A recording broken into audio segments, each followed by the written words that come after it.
दोस्तों, आज हम आपके लिए बड़ी ही मनोरंजक कहानी लेकर आए हैं। यह कहानी भी पंचतंत्र की कहानी है। कहानी का नाम है संगीत में गधा। ध्यान से सुनिएगा, बड़ा आनंद आएगा। एक गांव में एक धोबी रहता था। उसके पास एक गधा था जिसका नाम था मोती। धोबी बहुत कंजूस था। वह मोती गधे से सारा दिन काम कराता और उसे ठीक से खाना भी नहीं देता था। थोड़ा बहुत खाना देता और कभी कभी उसे अकेले जंगल में चरने के लिए भेज देता था, जिस कारण से मोती बहुत ही दुबला हो गया था। एक दिन जब धोबी ने उसे चारा खाने के लिए बाहर छोड़ दिया तो मोती दूर के जंगल में निकल गया। चलते चलते जंगल में मोती गधे की मुलाकात एक गीदड़ से हुई। दोनों ने एक दूसरे को अपना परिचय दिया और दोनों में दोस्ती हो गई। गीदड़ ने पूछा, मोती भैया, तुम इतने कमजोर क्यों हो? तो मोती ने उत्तर दिया, मेरा मालिक मुझसे पूरा दिन काम करवाता है और मुझे खाने के लिए पेट भर खाना भी नहीं देता। इसलिए मुझे भूख लगती है और मुझे रोज खाने के लिए जंगल में जाना पड़ता है। इसके कारण मैं बहुत ही कमजोर हो गया हूँ। गधे की बात सुनकर गीदड़ ने कहा, मैं तुम्हें एक सलाह देता हूँ जिससे तुम बहुत ही स्वस्थ और बलशाली हो सकते हो। गीदड़ ने कहा, यहाँ पास ही एक बड़ा बाग है जिसमें हरी भरी सब्जियां और फल उगते हैं। मैंने बाग में पहुँचने का एक छुपा रास्ता बना रखा है जिससे मैं हर रात जाकर सब्जियों और फलों का आनंद लेता हूँ। इसीलिए मैं बिल्कुल स्वस्थ हूँ। गीदड़ की बात सुनकर मोती खुश हो गया और उसने तय किया कि वह उसके साथ बाग में जाएगा। फिर गीदड़ और मोती बाग की ओर बढ़ने लगे। जब वे बाग में पहुंचे तो मोती को सामने अनगिनत फल और सब्जियां दिखाई दी और उनकी खुशबू आ रही थी। इस दृश्य को देखकर मोती अपने आप को नहीं रोक पाया और बिना देर किए वह रसीले फलों और सब्जियों का आनंद लेने लगा। गीदड़ और मोती ने अपनी भूख मिटाई और फिर वहीं बाग में आराम से सो गए। अगले दिन जब सूरज उगने लगा तो गीदड़ जाग उठा और रोजाना की तरह बाग से बाहर निकलने का फैसला किया।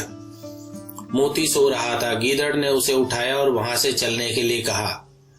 मोती ने बिना कोई सवाल के समझ लिया और दोनों बाग से चले गए।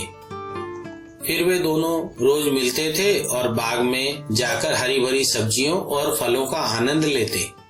वक्त बीतता गया। मोती की सेहत में सुधार आ गया।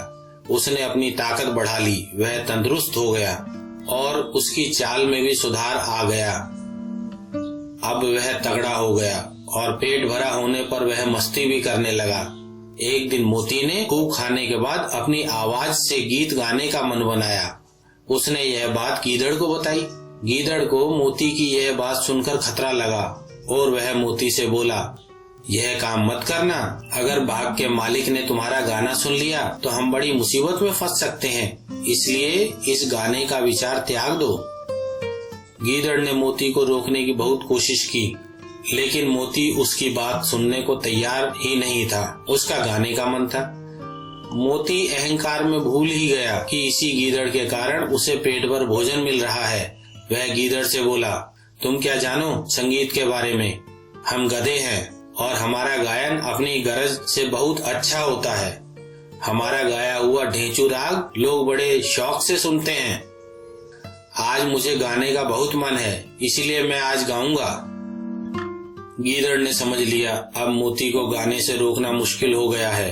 उसने कहा, ठीक है, तुम गाने का आनंद लो, पर मुझे अभी कुछ देर के लिए जाना है।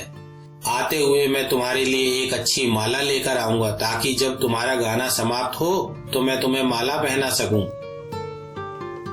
बेवकूफ मोती गीदड़ की बात को नहीं समझ पाया। उसकी बात सुनकर मोती खुश हो गया और अहंकार से भरकर उसने गीदड़ को जाने की अनुमति दे दी।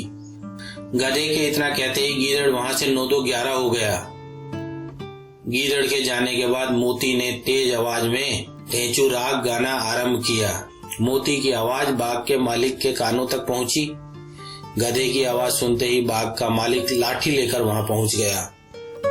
वहां गधे को देख बाग के मालिक ने कहा, अब समझ आया कि तू ही है जो मेरे बाग के फल और सब्जियों को खाकर चला जाता है। आज मैं तुझे नहीं छोड़ूंगा। इतना कहते ही बाग के मालिक ने लाठी से गधे की खूब जमकर पिटाई की। बाग मालिक की पिटाई से गधा अधमरा हो जाता है और बेहोश होकर जमीन पर गिर पड़ा।